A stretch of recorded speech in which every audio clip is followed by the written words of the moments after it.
All right, welcome to lesson 1.3, writing expressions. In this section, we are going to talk about how to take a verbal model and turn it into an algebraic expression or vice versa.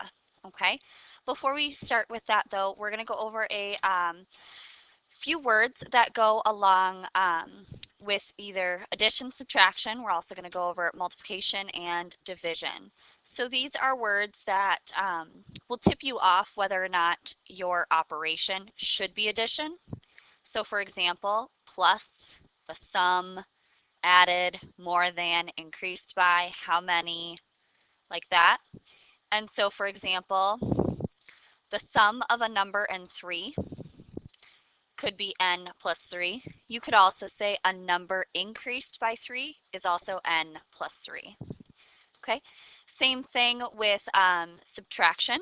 Okay, we have minus, less, less than, difference, subtracted, reduced, how many more or how many less. So for example, we could say the difference of a number and 3, or 3 less than a number. Now the thing with subtraction that you need to be careful of that you don't necessarily have to be careful of with addition is that order does matter. So if you say the difference of a number and 3, it would be n minus 3. If I were to say the difference of 3 and a number, it would be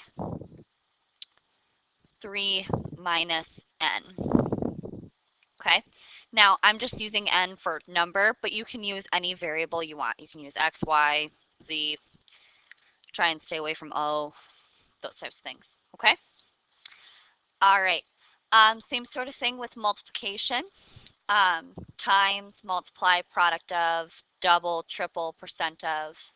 Okay, so for example, if I were to have, the product of 0.4 or 4/10 and a number would be 0.4 or 4/10 times n.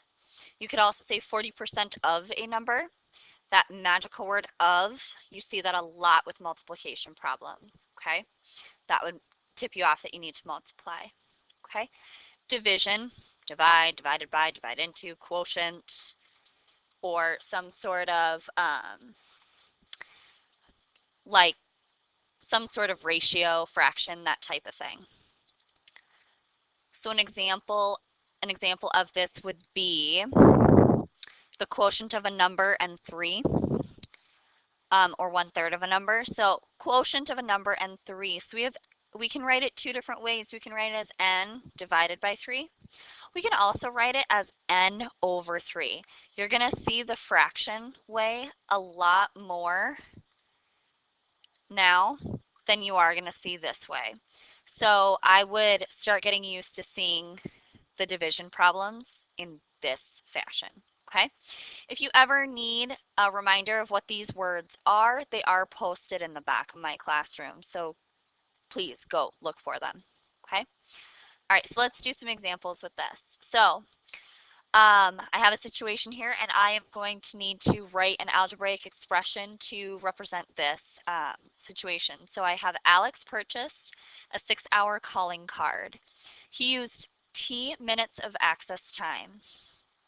Write an algebraic expression to represent how many minutes he has remaining and identify the units for the expression. Okay, so we know some information. He has a 6-hour calling card. He used T minutes of the access time. And we want to know how many minutes he has remaining. So remaining automatically says that we are going to subtract. We're going to subtract and but in this case, if you notice, we have hours versus minutes. So we need to turn this 6 hours into minutes.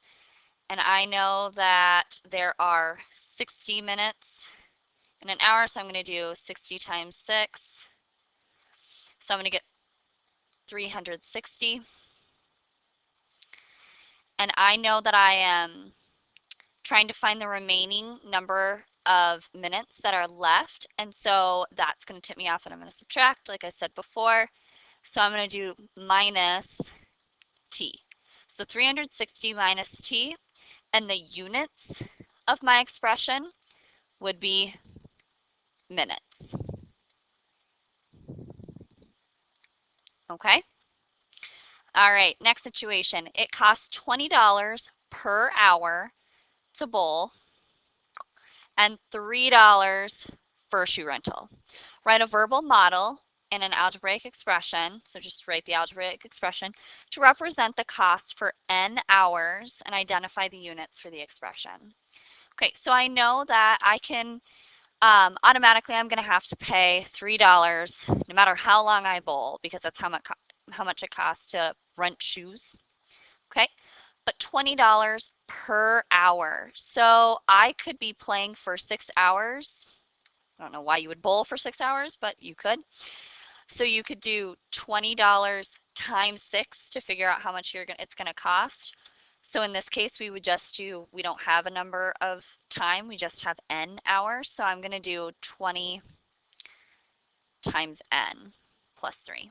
Okay, the units for the expression in this case would be dollars, because we're trying to figure out how much it's going to cost. Okay. All right. All right, so let's look at the last example we're going to look at is very similar to a question you might see on some of our bigger tests like the NWEAs, that type of thing. So it says Elizabeth and her friend purchased identical team shirts to wear to a football game.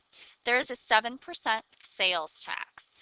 If C represents the cost of the 2 shirts without tax, which algebraic represents the tax for 1 shirt? Okay, so these are options that we're going to be choosing from. Okay, and if C represents the cost of 2 shirts, we know that we are going to need to figure out the cost with the 7% sales tax. So I automatically know that I'm going to need to multiply 7% times the cost of the shirts. So that would be, anytime I have a percent, I need to turn it into a decimal. So in this case, 7% is the same as 0.07. All right, I know I'm going to need to multiply that by C because I have to add on the sales tax to the cost of each shirt. But it says they want to know the cost of the 2 shirts without, they want to know how much it costs for 1 shirt. So I'm going to need to divide this by 2. All right, so in this case, B would be our answer. All right, so please let me know if you have any questions. Make sure you get your notes written down in your packet. And otherwise, have a good night.